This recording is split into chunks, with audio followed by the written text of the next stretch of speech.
have a special guest with me today, Dr. Latha Balasubramani, Gynae Onco surgeon, GKNM Hospital, Coimbatore.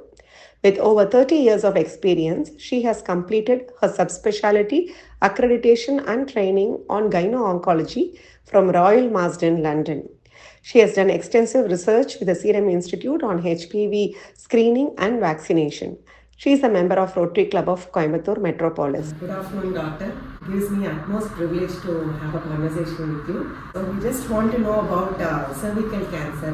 Now everybody is so much worried about that. Cervical cancer, as you probably know, is because of human papillomavirus. 80% of women at some time in their lifetime will be infected by the HPV virus. Okay. So being infected by the virus itself is not something to be concerned about. Okay. The body's immunity will get rid of the HPV infection. Very similar to the common cold. It will get rid of the virus. Okay. Now what happens is that for some women, perhaps because of weakened immunity, and we still really don't know why, some women are not able to get rid of the virus. And because of that, the virus stays on the cervix and it causes changes, becomes pre-cancer and then becomes cancer. And there is so much of awareness going on. So do you feel that it's actually needed? And why is this awareness very important? Is it curable? What do you feel? Cervical cancer is a very common cancer, especially in India. It's more so seen in low and middle income countries. The situation is the same in India as well. And to put it in layman's perspective, every 8 minutes, one woman in India dies of cervical cancer. So that is the saddest part. And when you ask me if it is a curable disease, this is a completely preventable disease.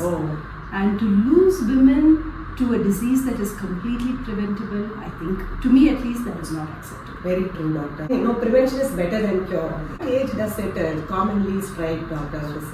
So we see it in two age groups. You might find it, at about 40ish or so, but we see it later on at about 50 to 60 as well. Youngsters, it doesn't strike much. Usually not very common. I mean, it's not that younger women will never get cervical cancer, but chances of them getting it is quite rare. Okay.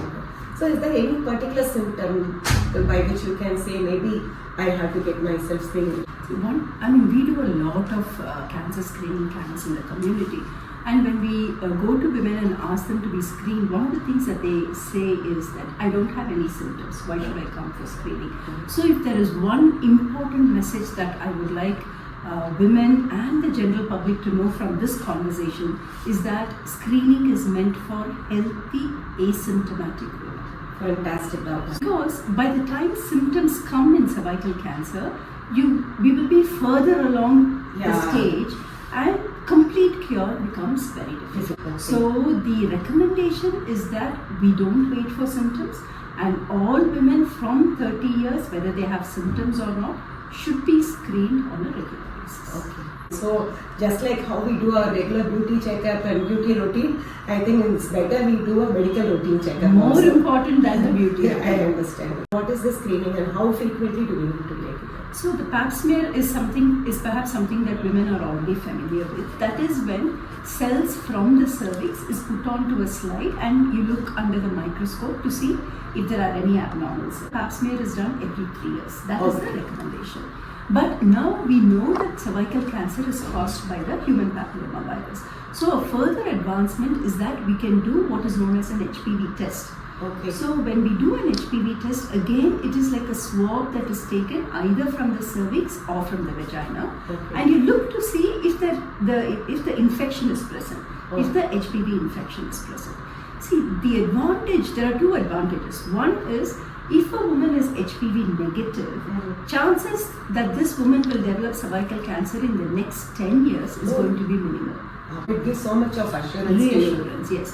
So while for the pap smear you have to do it every 3 years, for the HPV test, the recommendation is every 5 years. See, it is slightly more expensive than the pap smear, but the screening intervals are much longer. And also the prognosis is better. Much better. You are able to pick up infection. Yes, in a very early stage. Okay. In fact, there was one study that was done by Dr. Shankar Narayanan, and the results from his study showed that even if a woman does only one HPV test in her lifetime, it will bring down the mortality due to cervical cancer by 30%. My goodness. So it's a very sensitive test. It is freely available. So it is very important that women are aware. Vaccine.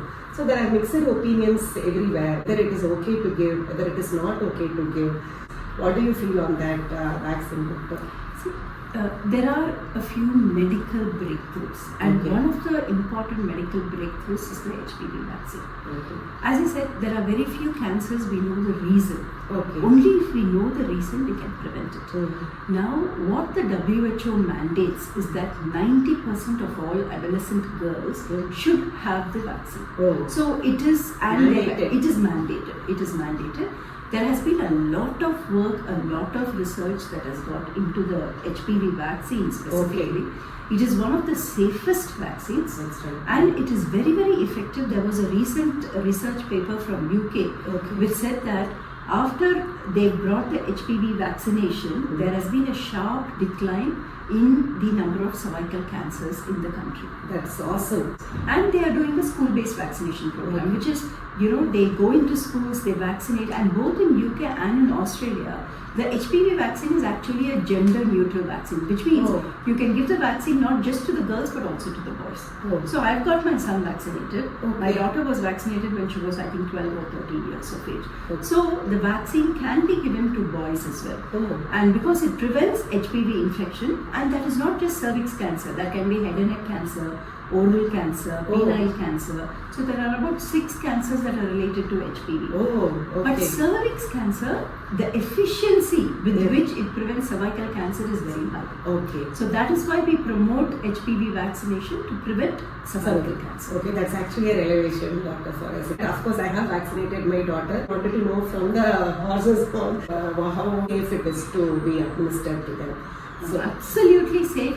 There will always be the odd occasion where there is a problem. That can occur with any vaccination. Correct. Now, we just completed a vaccination program of 2,650 girls, which was done along with Rotary Metropolis and the SBI, and we didn't have any major problem. Unfortunately, there are a lot of videos on WhatsApp and other social media which create a lot of anxiety amongst parents. And I think this would be one good opportunity for me to say that a lot of it is mistruth. It is not the correct facts at all. And whenever something good comes, I'm sure there are, we call them, anti-vaccine lobbies. And they are so good at what they speak that, and it spreads far and wide.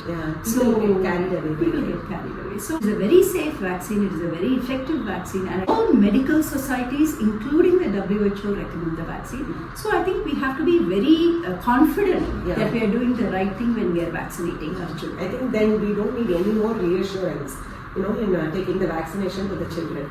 So what is the ideal age to be vaccinated, doctor? For girls. So any vaccine works best in the younger age group. That's why if you see all vaccines are given as childhood vaccines, and HPV vaccine is nothing different. So you can give girls a single dose of vaccine. So this is a change in recommendation. Previously it used to be 3 doses, 2 doses. Currently a single dose of vaccination can be given from 9 to 20 years of age. From 21 to 26, 2 doses 6 months apart. So that is the current recommendation that we follow. So beyond 30, we only do the screening and stay cautious. That is the best. Screening for women over 30 years and vaccination for the younger girls and younger women. That would be ideal. That's fantastic. So as you said, there will not be for this type of cancer, right, doctor? So basically what happens is that, you have a growth on the cervix. And because of that, there is a lot of white discharge. So foul-smelling vaginal discharge that is present continuously, bleeding on and off, which is completely irregular. So they might have bleeding 2 days here, 2 days there, and that continues. See, that type of bleeding is never good. So that it might be cancer, it might not be cancer, but anyway it needs to be looked at. And bleeding after intercourse. So these are specific things that we think of that women have to be careful about. And the other things like, problems with urination, with passing motion, all that are very late stages. We really don't even want to go there. Okay, I understand. So after menopause, do they have the chance of getting the cervical cancer? Yes, I mean it can happen. We see cervical cancers quite, in women in the older age groups as well. Basically, as I said, it is because of persistence of HPV infection. Okay. So even if they have the HPV infection later on, it might stay on the cervix for years, for 10, 12 years, and then give rise to pre-cancer. Okay. And from pre-cancer to cancer may take another 10 years. Okay. So yes, we see cervical cancer in the older age group as well. And after hysterectomy, does hysterectomy rule out cervical cancer? I will put it this way. Cervical cancer happens on the cervix. Okay. Now, when you remove the uterus, and when you say hysterectomy, the cervix is removed along with the uterus. Okay. What is left is what we call the vaginal vault. And we see cancers there as well. So, which is why a hysterectomy per se is not the treatment when women have pre-cancers of the cervix. Okay. Very often when there is a diagnosis of pre-cancer, women get very anxious and they say, can I just remove the uterus? Yeah, that is one. Yeah, that is not the solution. The solution is to treat the HPV infection. The solution is to treat the pre-cancer changes. Very important, it is that there has to be follow-up. Okay. So we've seen women who've had a hysterectomy who've come back with a cancer at the wall. That is another important information that people should know. And unmarried women, does it come to unmarried women also, doctor, or the chances are less? I wouldn't classify them as unmarried or married. So the human papilloma virus is sexually transmitted. So does not mean that unmarried women will not have the will not have the virus.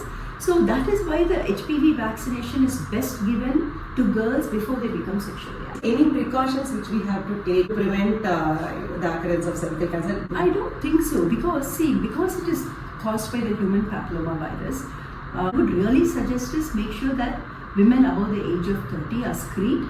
Don't wait for symptoms to happen. Yeah. Then what is the treatment available for that? So even from cervical pre-cancer to cancer takes about 10 years. So it's not something that you get a HPV infection and you get cancer immediately. Okay. So I always tell women, look at the number of opportunities we have to get ourselves screened and treated. So infection is one stage, cancer is another stage. Absolutely. Okay. And infection can very well go back to normal as well. Okay. So for infection, perhaps we may not require any treatment. For pre-cancer, there are very simple treatments, which is an OP procedure. It only takes about 10 minutes. So we have something called thermal ablation, where the area that has the changes, we just treat it with heat, and that hardly takes about 10 minutes. A very simple procedure. So what happens if somebody develops cancer? So a diagnosis of cancer is always only on a biopsy. So we take a biopsy, we look at it, we send it to the pathologist, look at it under the microscope and make a diagnosis of cancer. And when we make a diagnosis of cancer in very early stages, cancer is completely curable. Picking up cancers early is possible only if there is screening. And so people have to be really aware.